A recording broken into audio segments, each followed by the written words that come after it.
Bismillahirrahmanirrahim. Assalamualaikum warahmatullahi wabarakatuh. Bersyukur kepada Allah dengan ucapan Alhamdulillahirabbil alamin. Bersalawat kepada Nabi Muhammad sallallahu alaihi wasallam dengan ucapan Allahumma shalli ala sayyidina Muhammad wa ala ali sayyidina Muhammad. Bersalam kepada Nabi dengan ucapan Assalamu alayka ya Rasulullah. Baiklah anak-anak sekalian, pada kesempatan ini Bapak ingin membacakan sebuah buku yang berjudul Mengenal Lebih Dekat Kehidupan Jamaah Nabi Sallallahu Alaihi Wasallam karangan Bapak Ustadz Ahmad Sarwat LCMA. Mudah-mudahan ini sebagai tolak ukur seberapa besar cinta kita kepada Nabi Muhammad SAW.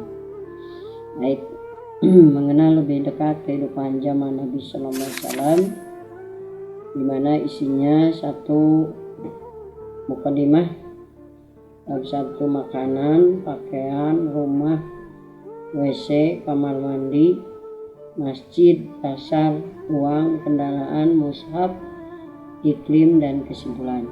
Ringkas tapi padat, ya. Siap. Mukadimah. Semua kita yang merayakan hari lahir Nabi Sallallahu Alaihi Wasallam pastilah dilatar belakangi dari rasa cinta kepada beliau. Padahal cinta itu perlu diuji dan dibuktikan. Setidaknya kita kenal lebih dalam kepada yang kita cintai, agar cinta kita bukan cinta buta atau cinta palsu. Masalahnya, banyak sisi kehidupan Nabi SAW yang asing dan aneh buat kita. Bukan apa-apa perbedaan timeline antara masa beliau SAW dengan masa kita ini terpaut 14 abad. Terlalu banyak sisi kehidupan nyata yang berbeda. Jadi buku ini dilatar belakangi dengan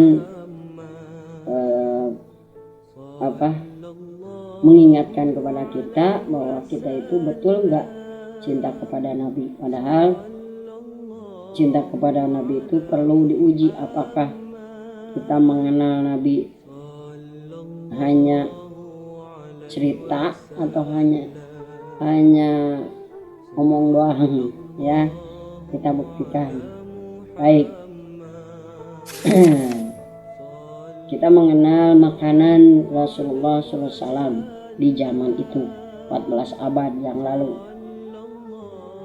Bukan makan nasi. Jadi Nabi SAW bukan makan nasi seperti kita. Orang-orang di zaman kenabian, khususnya Madinah, adalah bangsa Arab yang makanan pokoknya bukan nasi seperti kita bangsa Indonesia. Mereka adalah bangsa Arab yang sejak dulu makan roti sebagai makanan pokok. Dan khususnya penduduk Madinah yang merupakan daerah perkebunan penghasil kurma, ternyata disebutkan juga bahwa mereka pun menjadikan kurma sebagai makanan pokok. Jadi makanan pokok di zaman Nabi adalah makan roti dan kurma.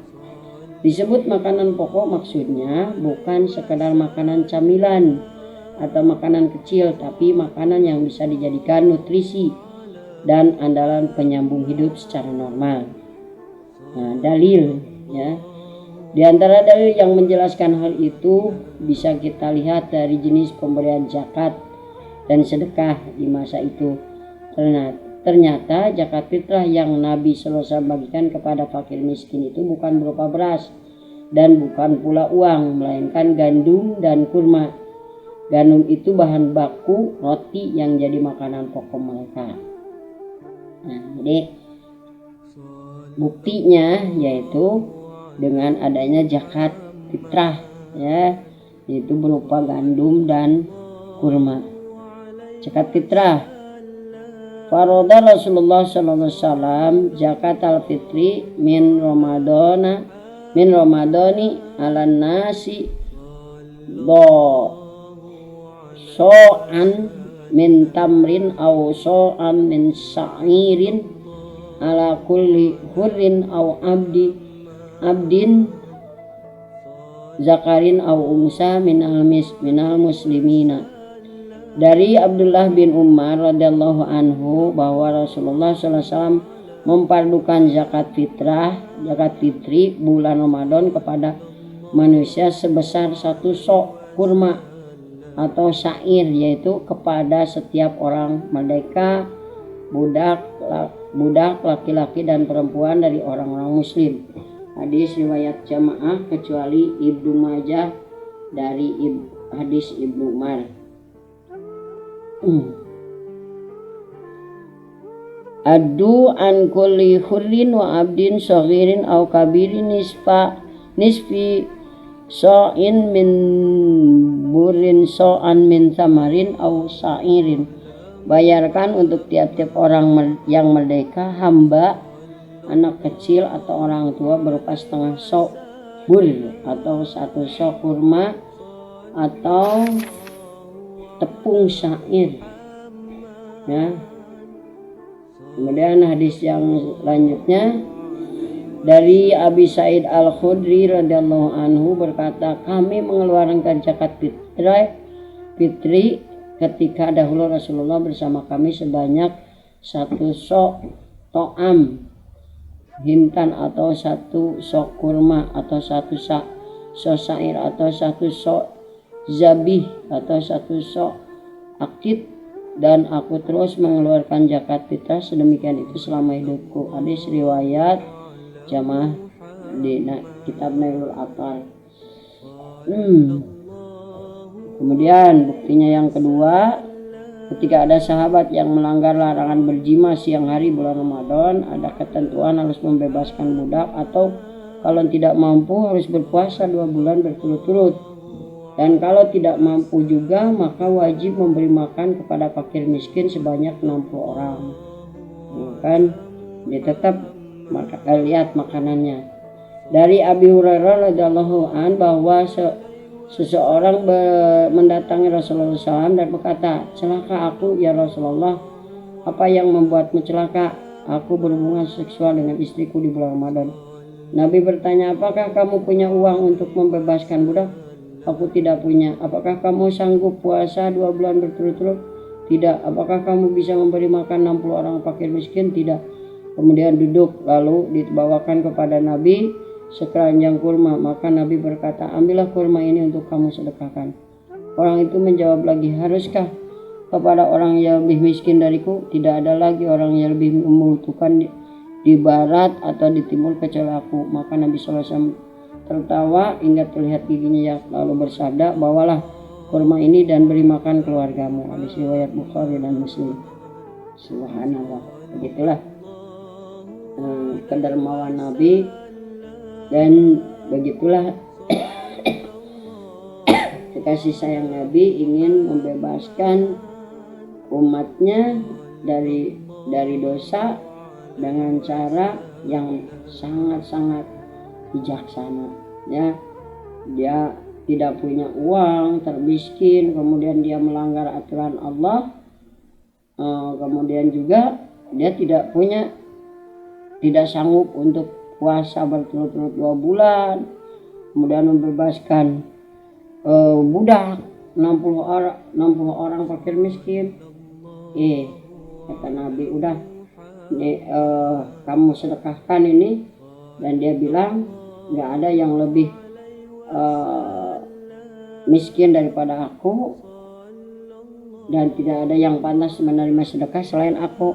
Maka oleh Nabi, dah ini untuk keluargamu. Begitulah Nabi cara membebaskan umatnya dari dosa kepada Allah Subhanahu Wa Taala dengan ditolong untuk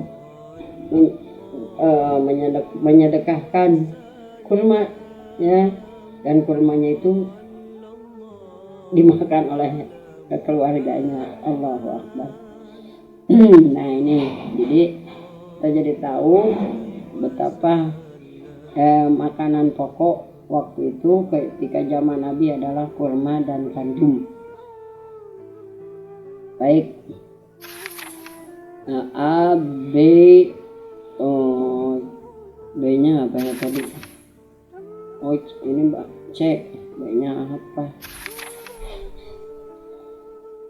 Oh, dalil. Nah, yang sekarang C. Perbandingan kita makan nasi buat perut kita, roti atau kurma itu termasuk makanan juga, tapi statusnya bukan sebagai makanan pokok tapi lebih merupakan makanan ringan.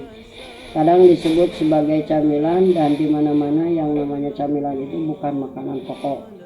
Bangsa kita meski habis ngembat roti masih kepikiran nasi uduk, soalnya kalau belum kena nasi rasanya masih belum makan betulan. Kurma hanya kita makan di bulan Ramadan pas buka puasa, paling banyak 3 butir, jelas tidak kenyang, sekedar geli-gelian perut sudah. Dan faktanya tidak pernah ada panitia zakat fitrah yang menerima dan menyalurkan kurma atau gandum sebagai pembayaran zakat. Muzakinya tidak pernah beri gandum dan kurma, dan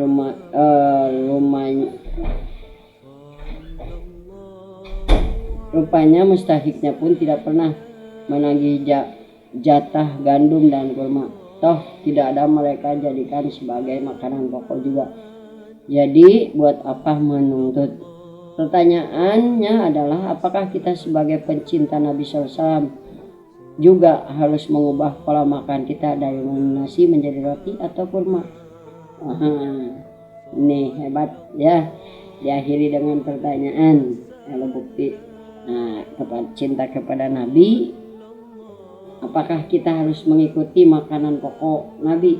Tidak ya, itu termasuk adat atau kebiasaan di sana ya. Wallahu a'lam. Assalamualaikum warahmatullahi wabarakatuh.